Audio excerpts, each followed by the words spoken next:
2015, crank no start. I did some preliminary testing the other day, and I had to reschedule because I needed more time to work.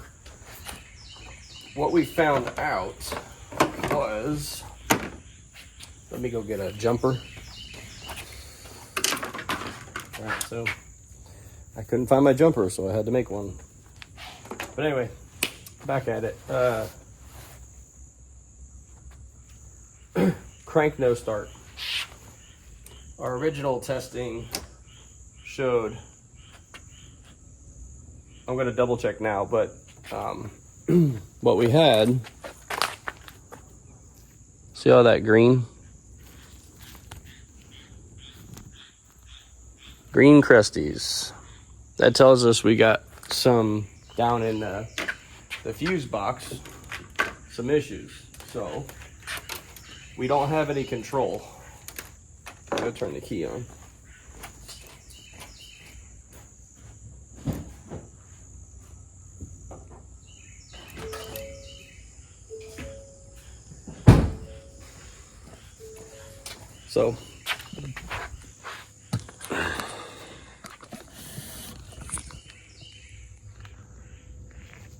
So I don't have any control over the relay. Got power.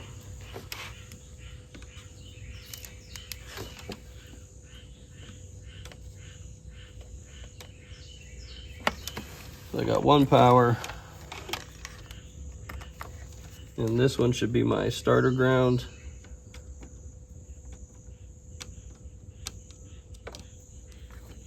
Am I missing another power too?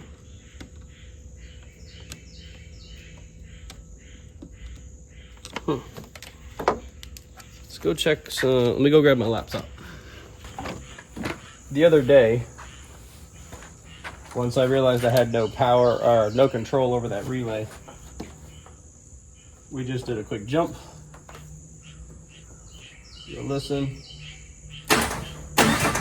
So we know our starter is good and the circuit going to the starter is good. We just are missing the control of the relay. So these two pins, I've got nothing on whatsoever. So that's what we need to find out. All right, so I just wanted to let you know where this video is going at this point, because the beginning goes one spot and then we're jumping along. Basically, to get to the point, I just wasted about 30 to 40 minutes of my time that you didn't see because I edited it out. I had removed the fuse box because I assumed I was going to find green crust in there and find a problem. Once I realized I couldn't get the fuse box apart, I decided to test directly at the PCM. And for some reason, I decided to test across the ground and the power supply. That's where we realized we truly do have control over the relay. And you'll see in the rest of the video how I came to that realization and where I went wrong. Also want to say, I think I realized why I go wrong like that. I've always worked in the shops, and you know, it's nothing working on 6-7 cars a day. But when you're traveling, being mobile like this, and you're answering the phones and you're making estimates and doing all that stuff, I tend to rush. I really need to stop doing that. I probably need to take less jobs every day, especially if I have big repair jobs to do. And that's where we went wrong. I rushed and I jumped the gun instead of taking a moment to read all data, and you'll see why here in the video in just a minute, why I say that. So anyway, keep watching. You'll see where I went wrong and what I did to rectify that and how we were able to fix this truck. Anyway, got any comments, leave them down below. Enjoy the rest of the video, and we'll see you in a bit. So I'm not going to be able to see it, so I need to rely on you guys to let me know if it makes we get 14 volts on this.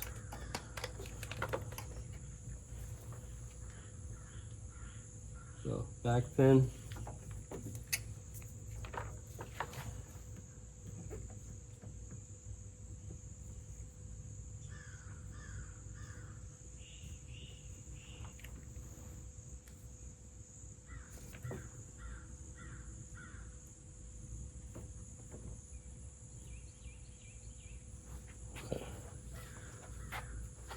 not sure why it says that.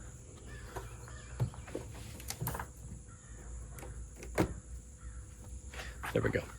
All right, so your job is watch that.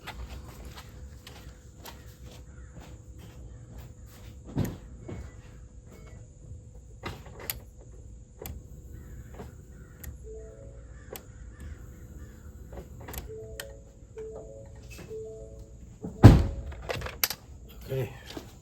So, did we have voltage or what?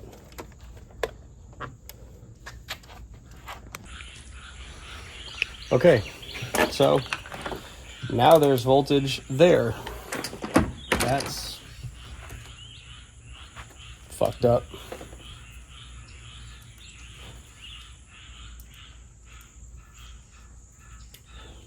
All right, so we got voltage at the relay. It's got crusties on it. I don't know what other relays I could swap with.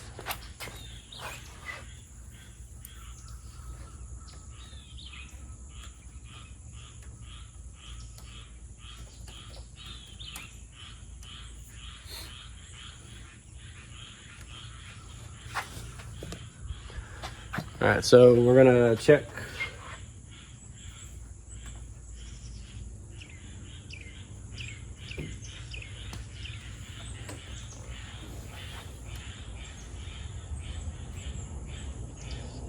We're gonna take the rear window defroster one and swap it over, which should be the first one.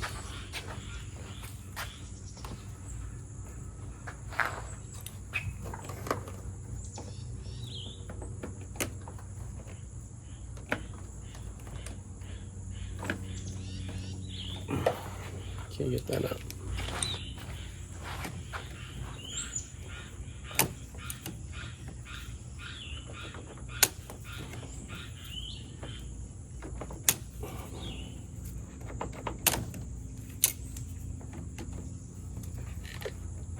Can I have the fucking relay? Come on. Oh, jeez Louise. All right. Let's see if that'll start her up.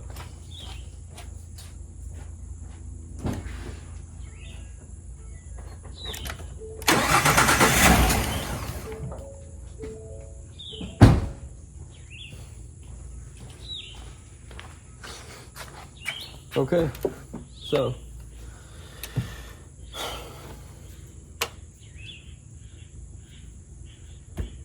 let me put it all back together. Okay. huge teaching moment here. Especially for me. So, if you know a little bit about my past, I work in the field for almost 20 years now. I did take a short break when I got tired of working for people, and I went and cut some grass for a while, had a lawn service, as I saved money to build this company. So I was behind a little bit, but we're back at it a few years. But anyway, I'm a little rusty on some of the mid 2016, 2018, 2019 cars. I never saw them. I never got a chance to work on them. I was not in the field. So now as they're starting to come around, whatever year this is, I don't remember what I said earlier, 2015. For years, I mainly always thought a relay, and a relay still works the same way. When you test, you should have 2 powers and 2 grounds, right? And a control. So I went with that. So in this situation, we have our main power, which I showed you in the beginning, I think. And then I have my starter ground, okay, which is the back feed through the starter. But then on my 2 controls, I have no power and no ground. So what's my assumption? I've got a problem somewhere. No, I was wrong. I should have read more in our description and operation, and I still didn't read it yet. It's because I came to the realization of how this works. This relay does not have, on the control side, either a stagnant ground or a stagnant ignition power. It doesn't have that. The power and the ground are only applied to the relay when the key is turned. That's new to me. I've never run across it yet. So, on the back of our relay, heavy power, that's our load, our feed for our load. This is our load. This is our starter. I don't know what that one does. I think it's nothing in this, but then this is our PCM control, power and ground. So typically this will either have power or this will have power, and then the PCM supplies one or the other, whatever it needs. This situation is not like that. So I took all that apart that you saw in the video. It's all put back together now. But I took all that apart because I assumed I was chasing a bad connection in the fuse box because of our corrosion here. Well, no, that's not the case. So what I did, which you saw in the video, was I put my multimeter across both of the terminals that go here. And I've got 14 volts. I did it in here, and I've got 14 volts. Well, son of a bitch. Like, it screwed me because I did not attempt to relearn what's going on. Let's go back to our diagram here. This diagram right here shows that the ground comes directly out of the PCM, and so does our signal for our control of it. So both controls are only done when the key is turned. Now, I'm sure if I had taken a minute to actually read our description and operation, I might have found that information. Whether it's in here or not, I don't know. So if we go starting, let's go description, operation. Let's go system operation.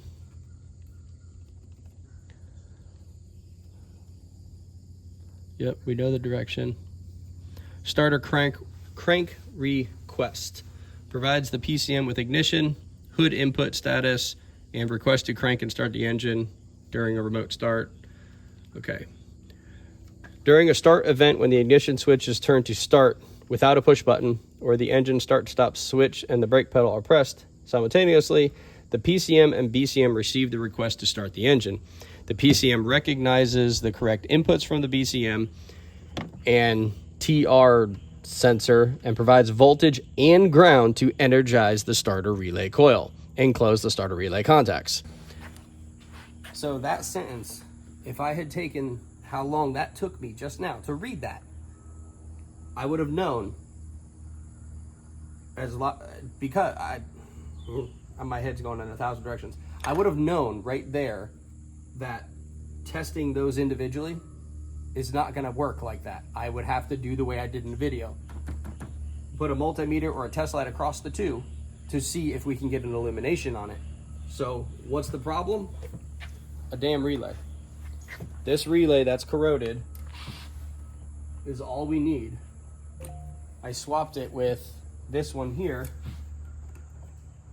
which is the rear defrost, and it cranks. So it cranks and it'll start. I'm the one that keeps shutting the key off because I have some stuff to continue out here to clean up.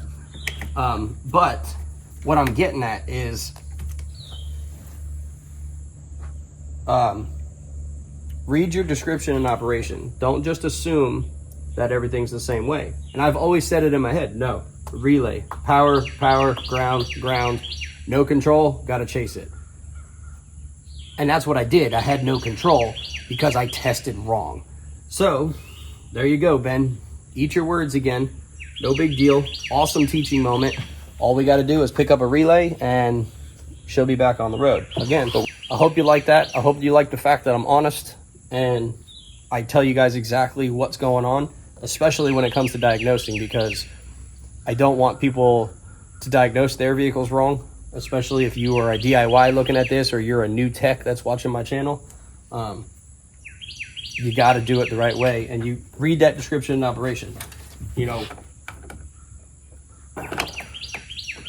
we're out here trying to make a buck. I'm trying to stay out of the rain, so sometimes I go too fast, and sometimes I don't quite pay attention to what I'm doing in those situations, and this is one of them. Granted, it wasted maybe 15 minutes, 20 minutes at the max. No big deal. It's not a huge thing, but it's a good moment. So anyway, I'm gonna stop ranting. I'm gonna clean all this up. We're gonna talk to the customer, and then we're gonna move on, and we'll talk to you guys later. See ya.